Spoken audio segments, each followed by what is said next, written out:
자, 비트코인 지금 찐반이라고 절대 단정 지을 수 없는 자리에 있습니다. 개인적으로는 조금 더 내려야 된다. 하지만 확신을 할 수 있는 자리는 아니라고 말씀을 드립니다. 자, 저는 어제 확실하게 우리는 조금 더 숏을 봐야 된다라고 말씀을 드렸죠. 그렇다면 어제 PPI 지표를 확인해 보겠습니다. 자, PPI 지표는 예상치보다 하회를 했습니다. 그렇기 때문에 사실상 CPI에 연이어서 봤을 때는 비트코인이 충분히 매수세가 들어와도 나쁘지 않은 상황이었죠. 하지만 그럼에도 비트코인은 하락을 했고 유동성 또한 완전히 제거를 하지 않은 모습입니다. 그럼 여기에서 우리는 왜 떨어졌는지 그리고 왜 지금 올라갈 차트가 아닌지에 대한 차트 구조를 알아야 됩니다. 우선 첫 번째 1시간봉을 기준으로 봤을 때 우리는 아래쪽에서 유동성을 제거 후에 올려주면서 개미 투자자들이 굉장히 많이 들어왔던 62.7K가 아직까지 살아있음을 알 수 있습니다. 자, 이 구간은 우리가 지금 청산 히트맵으로도 같은 자리에 청산 물량이 많다라는 것을 확인을 할 수 있는데요. 그럼 결론적으로 우리가 확신할 수 있는 건 이 62.8의 회수가 모두 끝이냐라고 했을 때 더 나올 확률이 크다라는 거죠.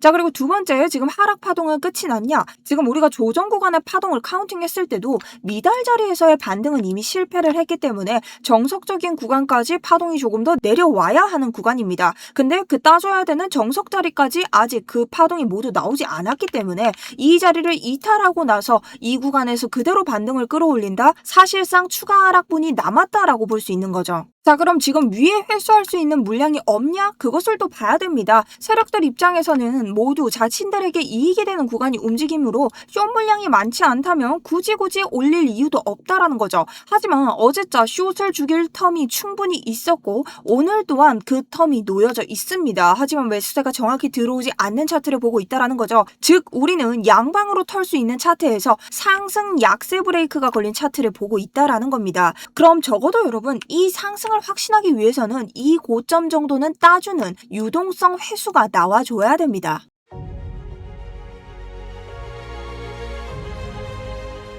안녕하십니까. 여러분들의 우상향 계좌를 책임지고 있는 차트 분석 전문가 정수현입니다. 자, 여러분 어제 댓글 너무 많이 봤습니다. 스윙 냈다, 숏이었다, 지금 들어가면 애매할 것 같다. 그래도 관점이 도움이 되셨다니 너무 다행이고요. 그 의미로 여러분들의 좋아요 한 번씩 부탁드리고 처음 보시는 분들도 영상 다 보시고 취소하셔도 되니까 우선 3초만 드려서 좋아요 부탁드립니다. 그 정도로 자신 있게 준비했습니다. 차트 시작해 보도록 하겠습니다. 자, 우선 이게 찐반일까 아닐까? 이건 제 영상이니까 제 개인적인 견해부터 담아야겠죠. 저는 추가 하락이 조금 필요하다. 그리고 나와줘야 된다라고 보고 있습니다. 거기에 대한 근거로는요. 일단 우리는 이 자리를요. 어제와 좀 비슷한 맥락의 근거를 좀 찾아봐야 됩니다. 그래서 저는 이걸 ICT, 이너서클 트레이딩이라고 해서 세력이 매수를 하고 매도를 하는 자리를 쫓아서 매매하는 방법. 그리고 하나는 여러분들이 잘 아는 파동 관점에 근거해서 한번 설명을 드리려고 합니다. 그러면 왜 숏이었고 지금도 추가적으로 숏을 봐야 되냐? 자, 일단 여러분 저희는요 아래쪽에서 다시 한번 조정 구간을 찍을 때 지금 플랫 형태 WXY라는 하락 조정 파동을 가져가고 있는데요. 그 중에서 우리가 고점을 겪고 나서 어느 만큼 되돌렸는지를 생각해야 됩니다. 자, B의 지점이 얼만큼 되돌렸나요? 지금 되돌림 차트를 봤을 때 1에서 1.05만큼 되돌렸죠. 그렇다면 이 플랫 파동의 종류에서 레귤러 파동이라고 볼 수 있습니다. 자, 그러면 레귤러 파동의 특징은 뭘까요? 레귤러 파동은요 하락의 목표가를 측정할 때 0.618, 자 여기에서 상승을 해주면 미달 파동으로 올라간다라고 보시면 되고요. 정석적으로는 62.3, 정석 1대1 비율로 맞고 올라간다. 그리고 조금 더 뺀다면 1.13, 과하게 빠진다면 아래쪽에 있는 1.618까지 빠질 수 있다. 근데 여기에서 우리가 확인할 수 있는 건요 레귤러 파동임에도 미달은 원래 잘 나오지 않기 때문에 저는 숏을 보셔야 되는 관점이다 라고 설명을 드렸고 우리가 어제자 추가적으로 이런 하락이 나왔다라는 자체가 이제는 0.618에 대한 미달 파동은 볼 수 없다라는 겁니다. 그러면 적어도 62.3 그리고 61 그리고 60에 있는 이 유동성 중 하나 정도는 체크를 하고 가져야 되는데 지금 이 자리에서 유동성을 단순하게 살짝 회수했기 때문에 나오는 반등 확정을 지을 수 없다라는 것이죠. 자, 그래서 저는 여전히 이렇게 숏 포지션 수익을 부계정으로 가져가고 있고요. 실성 62.7K에서 한번 따줬다면은 생각을 해볼 수 있겠지만 우리 이 자리에 있는 개미들의 매물대 62.7의 유동성 자리도 먹고 가지 않았기 때문에 추가 하락이 그래도 더 남아있지 않냐라는 생각을 가지고 있습니다. 그리고 여기에 대해서는 제가 실시간으로 여러분들에게 모두 공유받으실 수 있는 리딩방 아니고 금전 요구 들지 않습니다. 모두가 볼 수 있게 제가 매매하는 방법 그리고 여러분들에게 참고하실 수 있는 자리 등 제 관점에 대해서 공유를 드리고 있습니다. 어제도 나스닥과 똑같이 갈 수 없다라고 말씀드렸기 때문에 여러분들이 충분히 1차, 2차에서 목표가 가져가시면서 수익권 가져가셨을 거고요. 오늘도 추가적으로 드릴 자리 있다면 모두 다 알려드릴 테니 스터디룸에서 관점 참고하실 분들 아래쪽 링크 통해서 스터디룸 신청 버튼 누르시면 되고 구독, 좋아요는 여러분 눌러주셔야겠죠? 한 번씩 부탁드립니다. 그리고 어제 댓글 인증 남겨주신 분들 너무 감사드리고요. 오늘도 실시간 댓글로도 남겨드릴 수 있는 게 있다면 남겨드리도록 하겠습니다. 자, 그러면 우리가 ICT 관점에서 파동에서는 조금 더 내려와야 된다라고 보고 있는데 우리가 ICT, 이 세력들이 유동성을 제거하는 과정에서 지금 자리가 반등이 아닌가를 좀 체크를 해야겠죠. 자, 우선은 여러분 진짜 바닥이 형성되기 위해서는 롱 포지션의 강제 청산이 좀 필요합니다. 그러려면 거래량을 좀 동반한 장대 음봉이 떠주면서 상승 다이버전스를 조금 만들어내야 돼요. 근데 지금 봤을 때는 RSI도 그렇고 굉장히 꾸역꾸역 올렸던 것처럼 꾸역꾸역 내리고 있습니다. 그러니까 장세가 그렇게 파워풀하게 터지는 장세는 아니라는 거죠. 그러니 지금은 개미들 피말리는 계단식 하락이 그냥 진행되고 있는 것이지 강렬하게 하락이 진행되면서 청산쇼가 나왔다라고 보기에는 굉장히 애매한 자리라는 겁니다. 실질적으로 우리가 1시간 봉으로 갔을 때 제가 TPO 지표에 대해서 알려드렸죠. 사실상 TPO 지표가 아니더라도 요 62.7K 구간은요.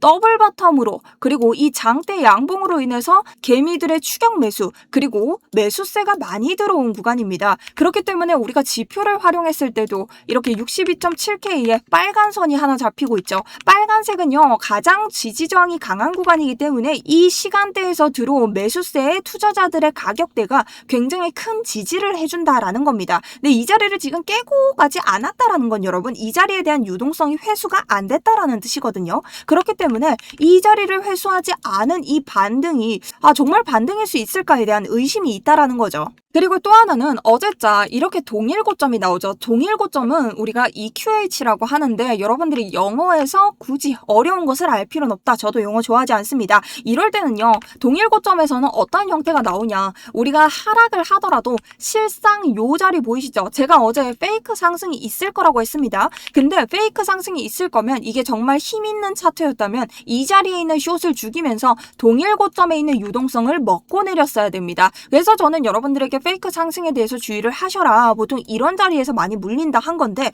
어제 PPI에도 이런 자리가 나오지 못했다. 지금 매수의 힘이 없다라는 거죠. 그렇기 때문에 그럼 한 번에 죽이는 자리 이런 음봉이 떠주면서 또 한 번 상승세가 나와줘야 되는데 자, 그 자리가 나오지 않았다. 이전에도 말씀을 드렸지만 CPI가 진짜 호재였을 거면요. 여러분 이 자리에서 박아주고 보통은 이 자리에서 박아주고 요 상승분이 한 번의 디스플레이먼트 이 고점을 따주는 형태의 양봉으로 나왔어야 됩니다. 뭐 이렇게 큰 양봉은 아니더라도 적어도 몸통으로 이 위는 올라왔어야 된다라는 거죠. 근데 지금 그런 모멘텀이 전혀 보이지 않고 있다라는 것은 지금 따줘야 될 유동성이 남았고 추가적인 하락이 조금 나와줘야 그런 디스플레이먼트와 구조 변화를 가져갈 수 있다라는 거죠. 그리고 여러분들이 구조 변화에 대해서 많이 물어보시는데 지금은 단기적인 하락 구간으로 들어선 게 맞고 이 구조를 완벽히 없애주기 위해서는 오늘자 기준으로 이 자리를 완벽한 매수세로 따주면서 고점을 요것보다 올려줘야 한다라는 겁니다.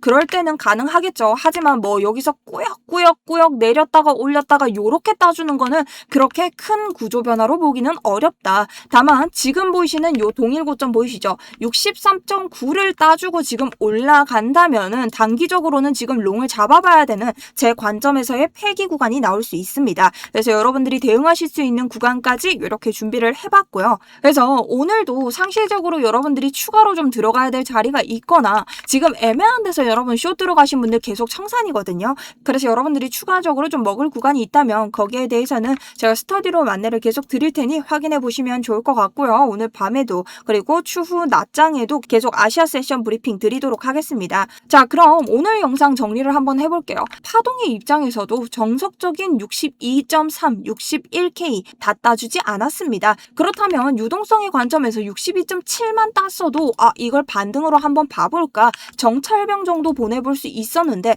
지금은 무엇으로 봐도 애매한 차트를 그리고 있다. 그래서 저는 추가적인 하락이 나오는 게 정배라고 생각을 하는데 만약 여기에서 상승으로 휘어지는 흐름이 나오기 위해서는 우리가 그 대응점까지 알고 있어야 된다. 그렇다면 그 자리는 어디 63.9가 될 수 있겠고 가장 좋은 정석적인 차트 무빙으로는 이 자리를 디스플레이먼트 고점을 뚫어주는 양봉이 등장하면서 우리가 이 구조를 강세로 다시 전환시키는 것이다. 그 예로는 우리가 이전 양봉을 음봉으로 저점을 갱신해주면서 보이죠? 이 저점을 갱신해주면서 이 약세장으로 들어섰기 때문에 반대되는 추세의 변화가 필요하다. 근데 지금은 그것이 조금 유동성으로도 파동의 관점에서도 미흡해 보인다라는 영상이었습니다. 자, 그래서 오늘 매매도 여러분들에게 도움이 되시는 하루 되셨으면 좋겠고요. 오늘 영상 여러분 도움이 되셨다면 구독과 좋아요 그리고 댓글에 댓글 응원 나이스라고 한 번씩 부탁드립니다. 자, 그렇다면 지금까지 정수연이었습니다.